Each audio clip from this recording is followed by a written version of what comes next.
네, 윤석열 검찰총장에 대한 징계위원회가 앞서 취재기자를 통해 전해드린 것처럼 이 시각 현재 열리고 있습니다.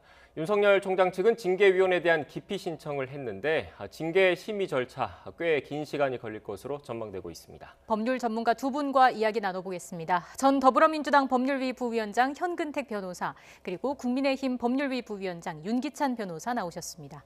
어서 오십시오. 네, 안녕하세요. 안녕하세요. 앞서 취재기자 통해서도 좀 전달을 해드렸는데 오늘 10시 30분에 일단 법무부 그 징계위원회가 열렸고요. 오전 회의가 있었고 잠시 정회를 했다가 오후에 다시 회의가 시작됐는데 윤석열 총장이 예상대로 그 징계위원들에 대한 기피 신청한 것으로 지금 파악이 된 거죠? 이제 하겠다는 거죠. 그러니까 네. 오전에는 아마 기피 신청보다는 누가 나왔는지 일단 보고 이 절차적으로 문제가 있다. 그동안 뭐 공개도 안 하고 그다음 기록 복사도 안 해줬기 때문에 절차적인 문제가 있다라는 걸 주로 다퉜던 것 같고요. 아마 오전에 누가 나왔는지 봤기 때문에 네. 이제 오후에 신청하겠다고 해서 지금 원래는 7명입니다. 그중에 이제 장관 빠지고 그다음에 외부위원 중에 변호사 한 분 빠지고 그래 5명이 됐잖아요. 예. 그중에 이제 4명 신청했다는 거죠. 그러니까 지금 나오는 것처럼 신성식 그 반부패 강력 부장 말고는 전부 이제 기피 신청을 하겠다라고 이런 의사를 밝힌 것 같습니다. 일단 윤 총장이 오늘 출석할지에 대해서도 많은 관심이 쏠렸는데 불참을 했습니다. 결국 좀 절차상 결함에 대한 어떤 반발 차원이라고 보면 되겠습니까? 그러니까 절차상 흠결에 대한 항의 차원일 수도 있고요. 그다음에 이게 이제 그 피징계 혐의자가 나오게 되면 그 신문 절차가 진행이 되거든요. 네. 그래서 징계위원회 구성된 징계위원들의 면면을 보고 신문 절차상 신문의 내용이 본인한테 불리한 신문을 할 것이다라고 예측을 할 수 있어요. 그러니까 당사자가 할 수 있는 것은 신문은 당사자만이 할 수 있고요. 그다음에 유리한 진술은 변호인을 통해서 할 수 있기 때문에 증거 제출과 아마 그런 차원에서 첫 길은 아마 패스한 게 아닌가 이렇게 생각합니다. 네, 그러니까 현재 그 검사징계법상 오늘 같은 경우에 굳이 당사자인 윤석열 총장이 안 나와도 된다 이런 말씀이신 거네요. 그렇죠. 저희가 재판에서도 보면 예전에는 피고인 신문을 먼저 했는데 피고인 신문을 증인 신문 마치고 마지막에 하거든요. 네. 그렇다면 이것도 재판과 같은 절차라면 증인 신문 절차가 모두 마쳐진 뒤에 그 다음에 당사자가 나와서 신문 절차에 응하는 것이 일반적인 절차 흐름 같아요. 네. 보통 보면요, 그러니까 고위직 같은 경우에 이런 징계 절차에 안 나오는 경우가 많습니다. 좀 하위직 같은 게 나오는 경우가 많은데 왜 그러냐면 아마 나오게 되면 뭐 법무부 장관하고 직접 마주치지 않겠지만 뭐 국장이라든지 검사들하고 마주치게 되거든요. 지금 변호사님 말씀처럼 신문 절차도 있지만 어쨌든 마주 보면서 길어지는데 사실 어찌 보면 법적인 쟁점은 뭐 변호인 통해서 충분히 할 수 있어요. 변호사도 네. 지금 3분이나 참석했잖아요. 보통인 경우보다 많은 경우죠. 보통은 한두 명 오는데 이렇다 본다 그러면 아마 직접 나오는 데 어떤 심적 부담도 있을 것이고 또 말씀처럼 자기가 나오게 되면 이 절차를 인정하는 셈도 있거든요. 약간 그런 부분도 있는 것 같고 또 그 위원들 간의 어떤 관계에서 약간 뭐 부담이라든지 그런 것도 있어서 제가 보기에는 뭐 처음부터 저는 안 나올 걸로 봤는데 예상대로 안 나온 것 같습니다. 근데 저게 신문이라는 게 시기가 딱 정해진 게 아니거든요. 위원 및 위원장은 아무 때나 신문할 수 있어요. 그렇기 때문에 피징계 혐의자 징계 혐의자 입장에서 보면 좀 불안하죠. 어떤 얘기를 할지. 그런데 증인들이 나와서 모든 얘기에 대해서 증언을 한 뒤에는 어느 정도 사실관계가 정리가 되고 그다음에 뭐 불리한 얘기도 다 노출이 되기 때문에 피고인 반대 신문과처럼 어느 정도 다 노출된 사실관계가 드러난 뒤에 하는 것이 보다 좀 유리하죠.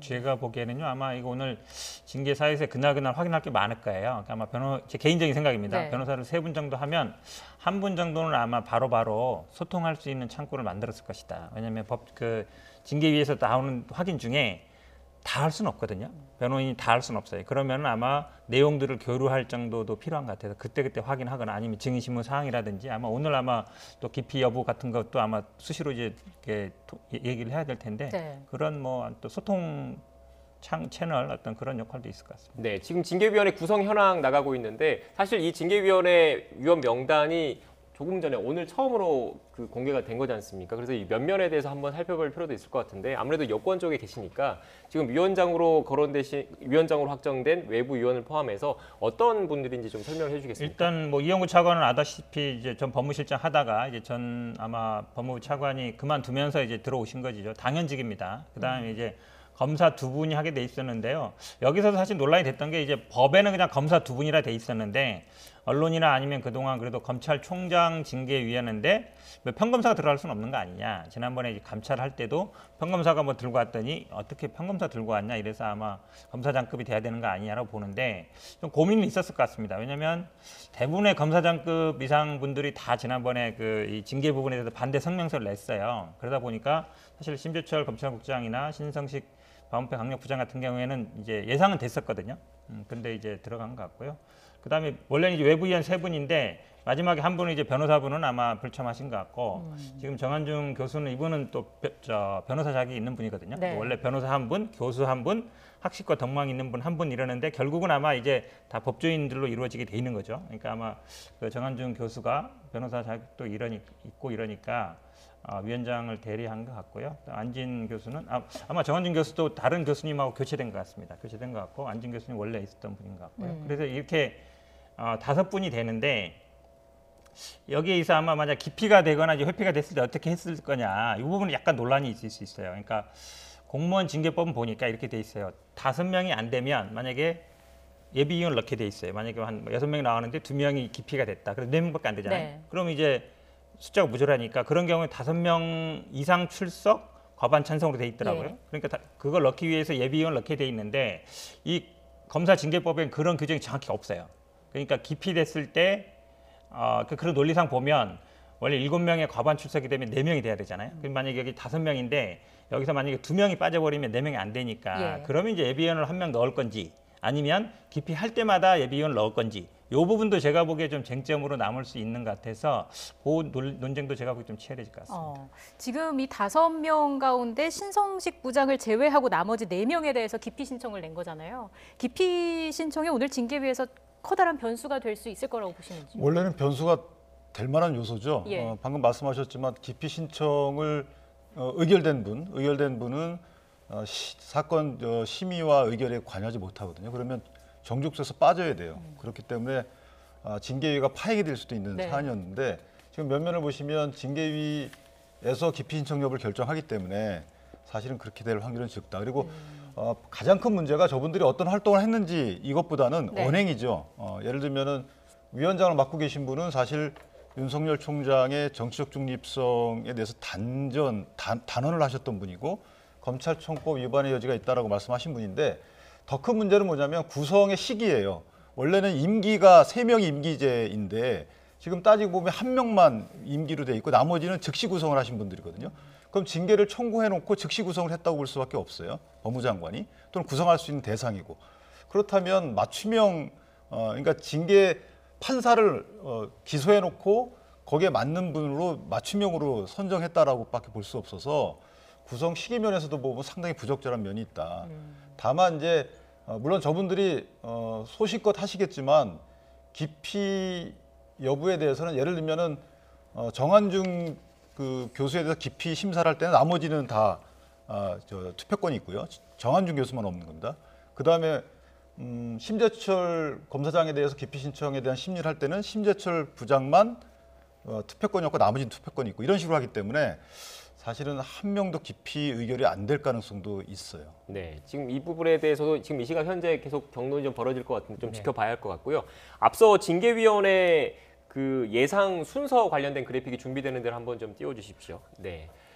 그 앞서 잠깐 그래픽을 통해서 나가긴 했는데 현재는 기피 신청을 윤석열 총장 측에서 했기 네. 때문에 이 여부에 대해서 징계위원들이 판단을 하는 거지 않습니까? 이 부분에 대해서는 현 변호사님께 윤 변호사님께서 설명을 해주셨고 그 이후 절차는 증인 신문인데 윤석열 총장 측에서 신청한 증인이 꽤 되는 것 같더라고요. 그렇죠. 7분 신청했죠. 네. 7분 신청했는데 아마 3분은 쉽게 얘기하면 윤석열 측이고요. 4분은 아마 상대 측인 것 같은데 보통 뭐 일반 재판에서도 상대 측 그 상대방 측인 경우는 거의 안 나옵니다. 그럼 제가 보기에 4분은 안 나올 가능성이 많고 네. 지금 유혁 감찰관이나 박영진 부장이나 이제 수사정보 담당관 3분은 이제 나와 있다 그러거든요. 제가 보기에는 3명으로 이루어질 가능성이 많다. 왜냐하면 지금 이성윤 중앙지검장이나 한동수 감찰부장 같은 경우에는 이게 법원 증인처럼 소환하거나 아니면 안 나오면 과태료 물리거나 이런 절차가 아니거든요. 어쨌든 행정부 내부 징계 절차라서 안 나올 가능성이 많기 때문에 아마 지금 나와 있는 3분으로 증인 신문이 이루어질 가능성이 많은 것 같습니다. 그럼 근데 예. 저게 사실은 신문 전에 일단 증인 채택 과정이 먼저 있는 겁니다. 그래서 증인 채택을 7분 다 하게 되면 오늘 안 나온 분은 다시 기일을 정해서 신문 절차를 진행하겠죠. 예. 근데 오늘 나온 분만 채택을 하고 나머지는 기각을 하게 되면 그것도 위원회에서 의결을 통해서 합니다.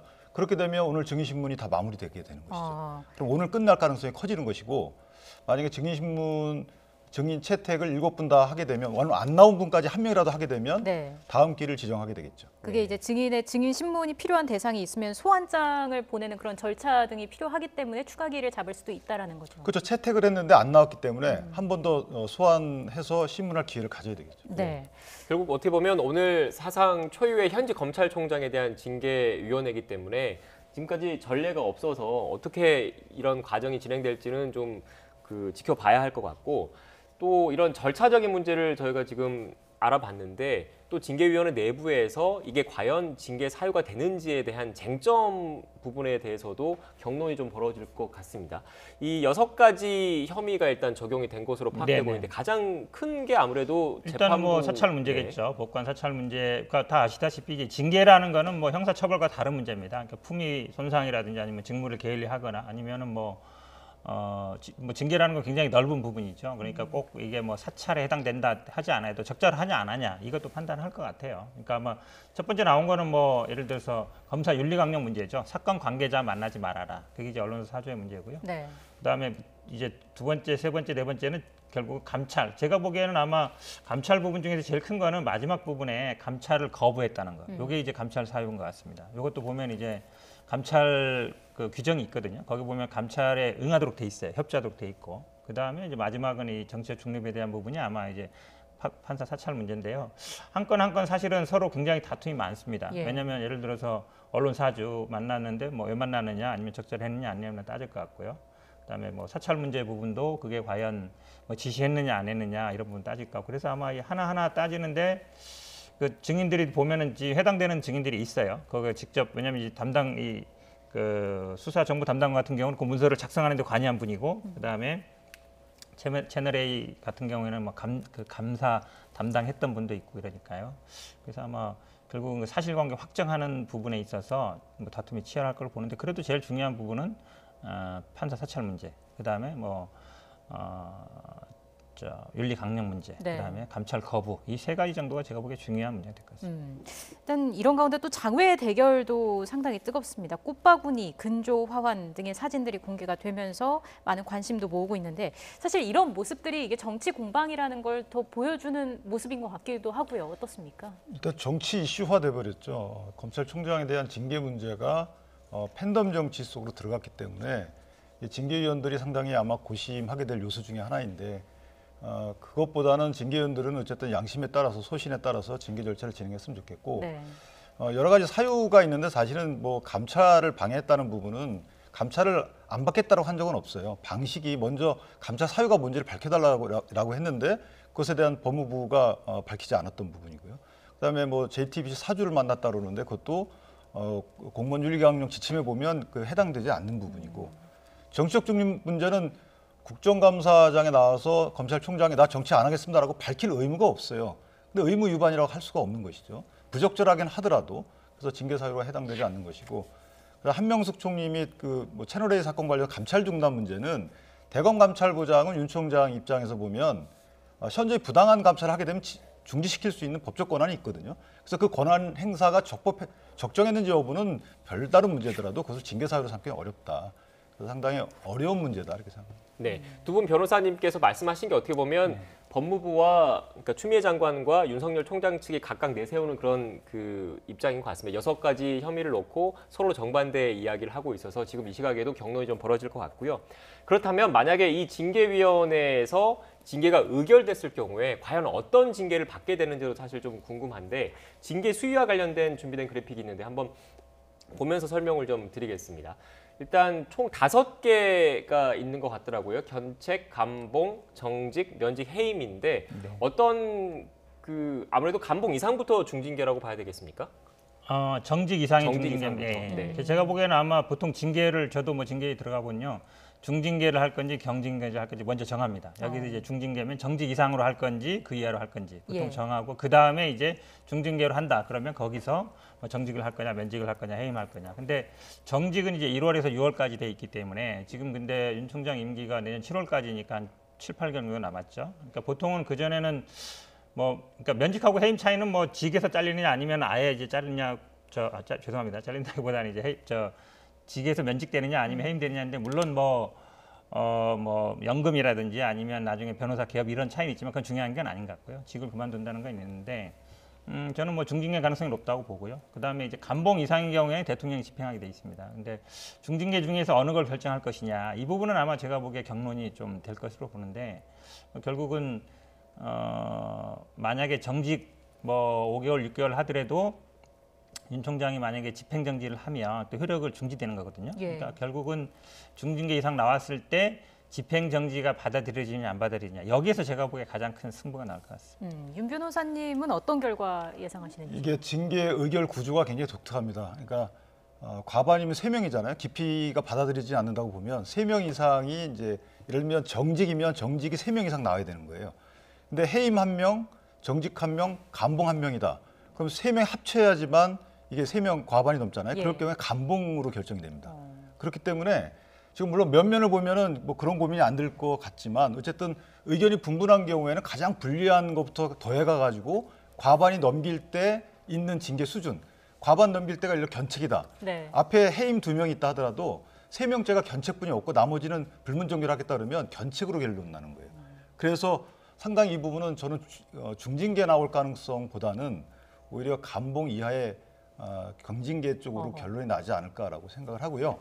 그것이 설령 코드 징계 의결을 한다 하더라도 정부 입장에서 보면 경징계로 가서 소송까지 안 가는 것이 아마 정치적 의미에서 좀 더 나은 판단이 아닐까라고 생각할 것 같아요. 네, 마지막으로 두 분께 각각 30초씩 짧게 좀 공통된 질문을 드릴게요. 만약에 중징계가 나왔을 경우에 결국 최종 선택은 대통령의 몫이지 않습니까? 대통령은 어떤 선택을 할 거로 보십니까? 저는 아마 지난번 밝혔듯이 그냥 집행한다 그랬거든요. 집행한다는 얘기는 그냥 징계에서 결정한 대로 따르겠다는 거예요. 그거를 뭐 더 가하거나 더 감하지 않고 그랬을 때는 더 논란이 되겠죠.